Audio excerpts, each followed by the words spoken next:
Hello everyone and welcome to a book review for 13 Stories by Jonathan Sims. This is an adult and it is an adult horror.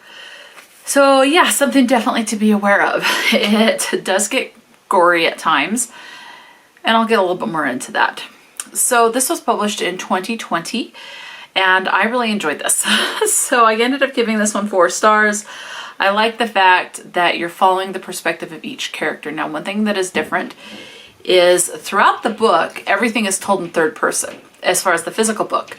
But I did listen to the audiobook with it, and all but one is told, no, all but one chapter is told in third person. The last one is told in first person, at least in the audiobook. But throughout the physical book, it's all third person.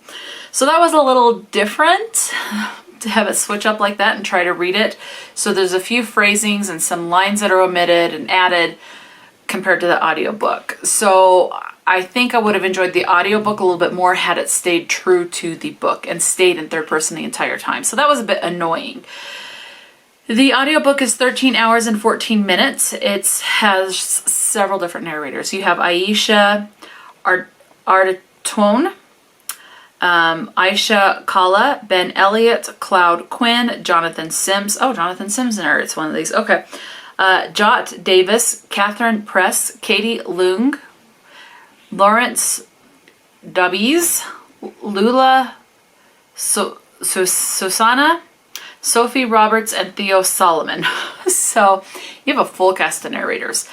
And each character in this that it talks about in the back, it's like a dinner party is held at the penthouse.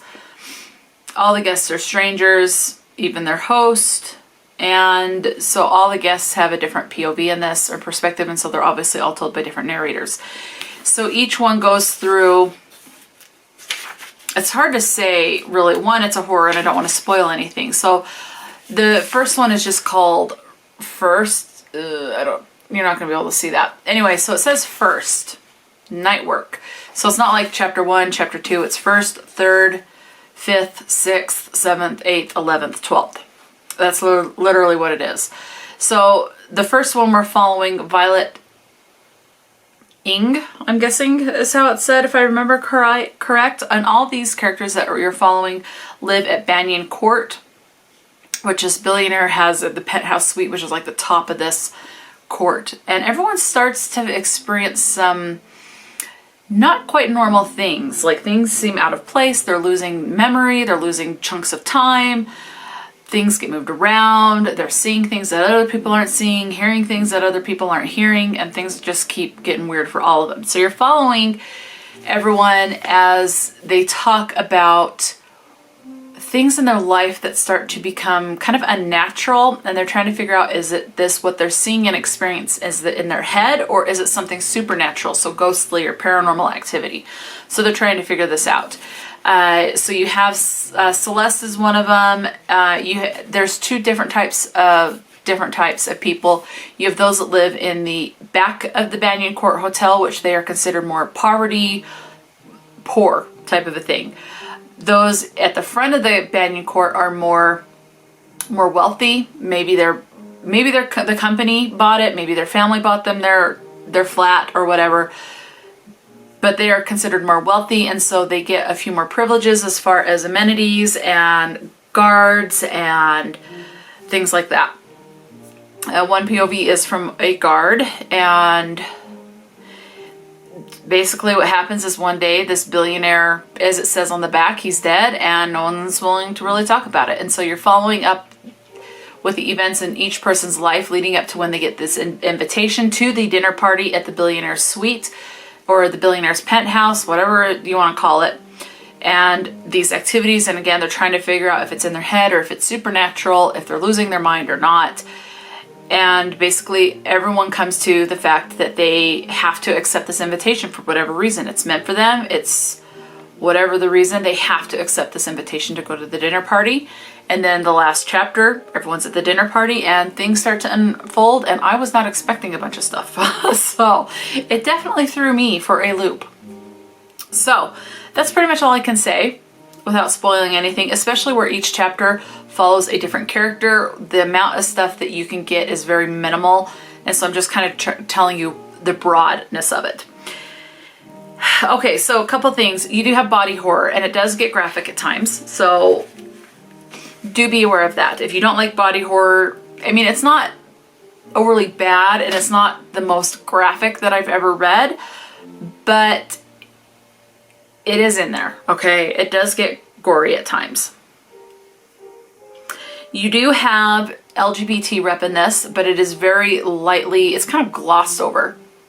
For example, there's someone in here that you do figure out is trans, and it does say along the lines, and it's just like a sentence that makes you go, oh, okay, this person's trans, because it says, like, in my father's obituary, I was dead named. And so like, oh, well, who is it that gets dead named? It's generally people that are transgender. So you have a trans person. Let's see, what else? Cannibalism. So you do have body horror, and you do have cannibalism that pops up. And of course, with this horror and the thought of there being supernatural elements, you do have warnings for that. So if you don't like anything supernatural, definitely avoid this book. And I think there's also a lesbian relationship in this, but you don't see it until the very end. And again, it's very much like, I hear congratulations are in order between you and Anna, or something like that. And so it's very much, that's it. People's sexuality are not the point of the book. The point of the book is what's going on, and are they losing their mind or not. So,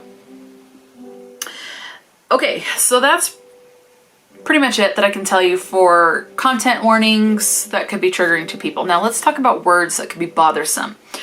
So you have, there are some slight differences with 2 words compared to the book, and I'll come up to that. So the first one is ass, and this was 2 times in the novel, but there was 1 additional time ass came up in the audiobook in the last chapter that was not in written format. So depending on how you read it, if you listen to the audiobook, it'll come up 3 times. If you read it physically, it's with the physical book, it is 2 times.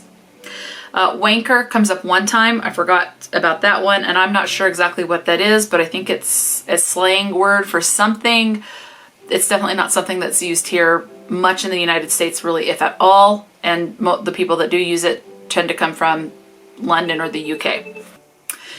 Yes, I only hear wanker from people from the UK, and I'm not exactly sure what it means, and honestly I don't care because it's not something that I use. Anyway, you also have the word suicide does come up. Just in passing, no one's actually committing it. It's like someone committed suicide, and maybe it'll say suicide by something, but it does not get descriptive any more than that.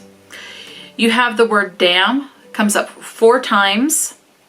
The name of Jesus comes up 4 times. And bastard comes up 4 times. The word arse comes up 5. And that is like the European version of ass. So if you combine arse and ass, then it comes up 7 times. But if you separate them, it's the 5 times. Oh, the other one, bastard, if you listen to the audiobook, it comes up 5 times. But written physical format, only 4. So that's the other slight variation. Moving on, we have the name of God comes up 9 times. You have the F-bomb, aka fuck, comes up 14 times.